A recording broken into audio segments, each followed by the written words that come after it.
Hi everybody, this is the Patriot Hood, the amazing, spectacular, terrific, the great one, the people's champion.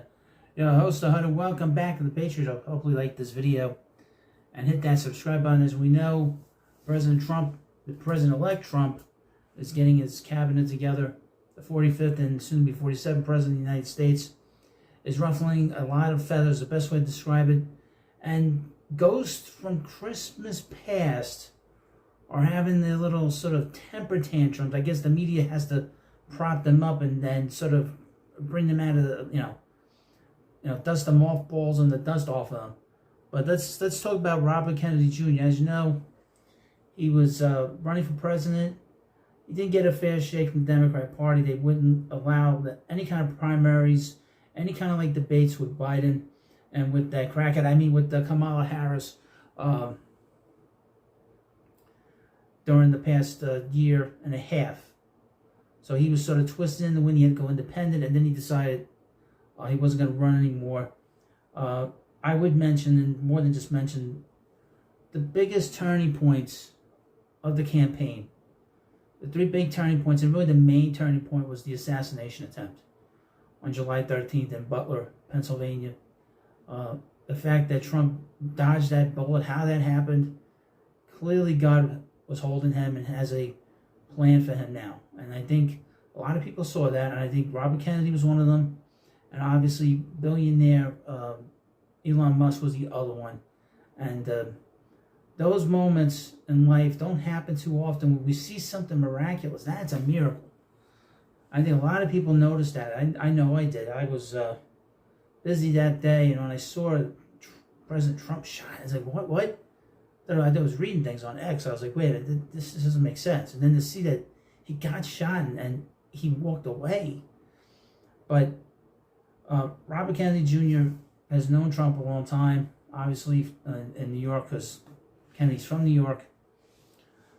There is a presence here of Robert Kennedy Sr. here. And Washington is not happy that President Trump selected him for HHS.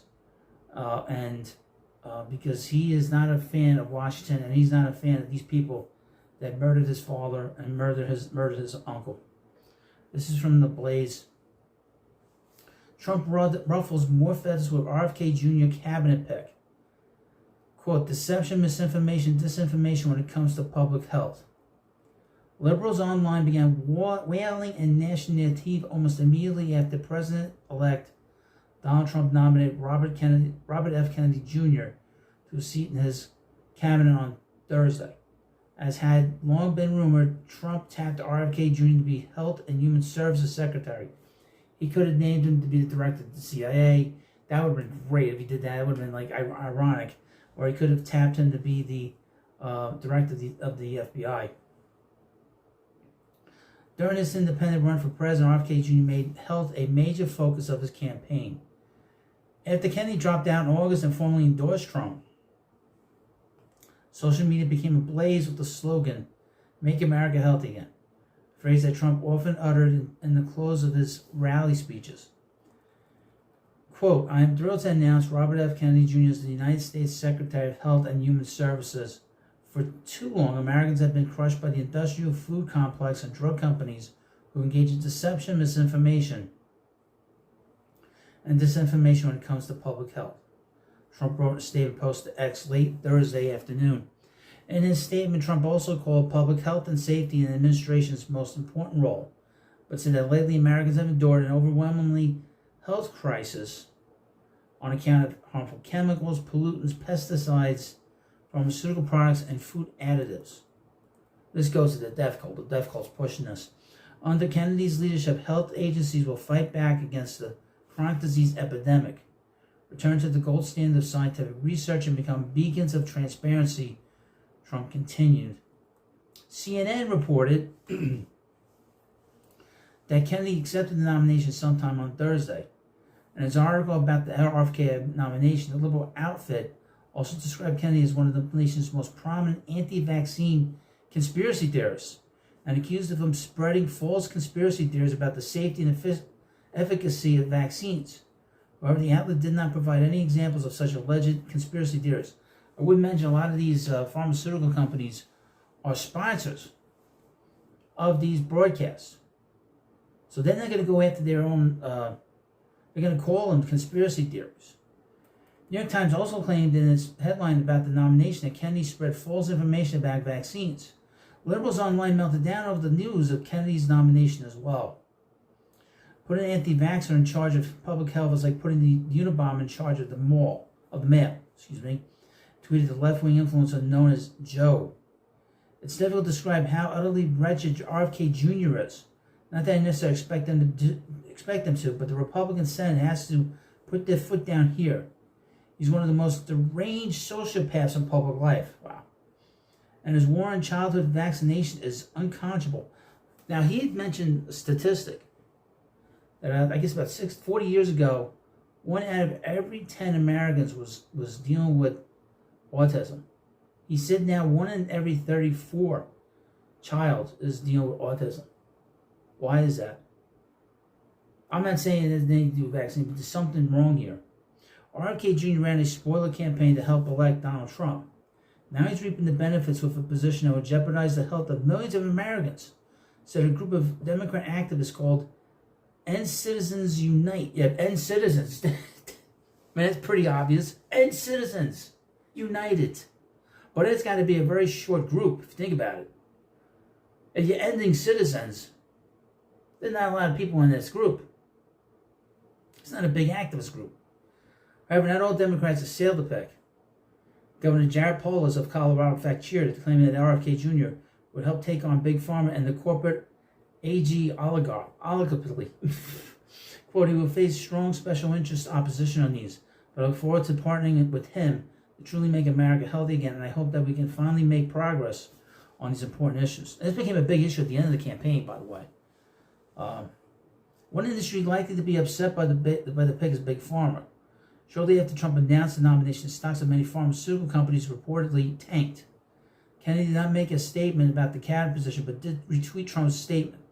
Soon after Trump's landslide election victory, Kennedy hinted that he likely would be heavily involved in public health agencies during Trump's second term. And he's not made any kind of public statement other than the retweet. Quote, President Trump has given me 3 instructions, Kennedy said, according to CNN. He wants the corruption and the conflicts out of the regulatory agencies. He wants to return to the agencies the gold standard, empirically based, evidence-based science and medicine that they were once famous for. And he wants to end the chronic disease epidemic and measurable impacts on a diminishment of chronic disease within 2 years. Now, what's interesting is one of the ghosts of Christmas past is crying about this, and it's completely insane. Hold on a second, I'll show you. One of the biggest turncoats this side of Benedict Arnold, former Vice President Mike Pence, had to chime in. Now, I've mentioned, and I did not, I've done, channel on this and a video on this in a long time. I never liked Mike Pence as Trump's vice president because I felt he was too close to Paul Ryan. Paul Ryan is a rhino, but more than that, he's a warmonger. And that's these things that I don't really care for. I want peace. I think you all want peace as well. This is from the Gateway Pundit. They reported on what Pence had to say about RFK Jr. Headline, Turncoat Pence calls on Senate to block RFK Jr.'s HHS nomination. Former Vice President Mike Pence has urged Senate Republicans to reject President-elect Donald Trump's nomination of Robert F. Kennedy Jr. as Secretary of Health and Human Services. Mike Pence, who famously turned his back on Trump after serving under him during his first term, has now released a scathing statement on Kennedy's nomination. Pence, in an ironic twist, called it deeply concerning and labeled it a betrayal of the pro-life values that their administration once stood for. On Thursday, he did lead the lockdown. He was the one that led the lockdown, folks. Don't forget that. A lot of people couldn't go to work because of him. President Trump announced his decision to appoint Kennedy to the pivotal role, citing the need for reform in the way public health is managed in the United States. And we'll skip the statement. I already read that. Let me see what Pence had to say. Now, here's what Pence had to say. In a lengthy statement, Pence framed Kennedy's appointment as a betrayal of the pro-life values many Republicans hold dear.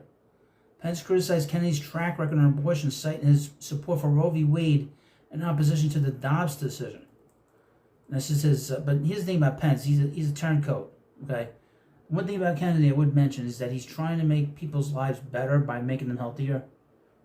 You know, the Trump-Pence administration was unapologetically pro-life for our 4 years in office. There are hundreds of decisions made at HHS every day that either lead our nation toward a respect for life or away from it. And HHS under our administration always stood for life.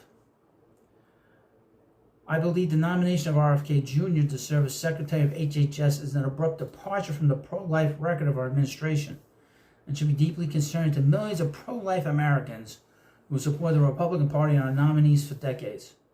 The majority of his career, RFK Jr. has defended abortion on demand during all 9 months of pregnancy, supports overturning the Dobbs decision, has called for legislation to codify Roe v. Wade. If confirmed, RFK Jr. would be the most pro-abortion Republican appointed Secretary of HHS in modern history. The pro-life movement has always looked to the Republican Party to stand for life, to affirm an unborn child as a fundamental right to life which cannot be infringed. You're not on behalf of anybody. He says this at the end. So sanctimonious. On behalf of tens of millions of pro-life Americans, I respectfully urge Senate Republicans. See, they don't want him in government because Anthony Fauci's at the tip of the spear of what happened in COVID.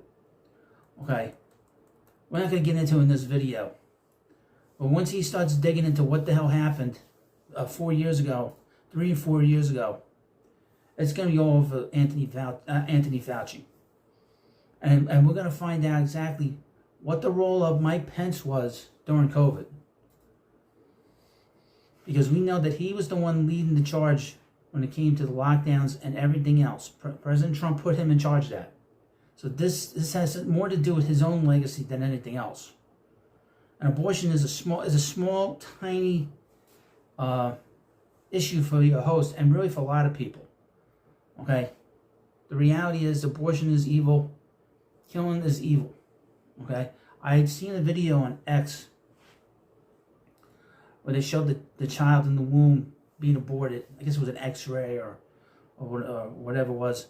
And the child was literally fighting for his life. And we can't have that. But this is the worst person to come out and attack anybody under any circumstances. Mike Pence is a turncoat. He had every chance to sort of support President Trump's second inauguration. He didn't do that 4 years ago. He turned his back on President Trump. And he's turned into what he is, probably the worst turncoat this side of Benedict Arnold.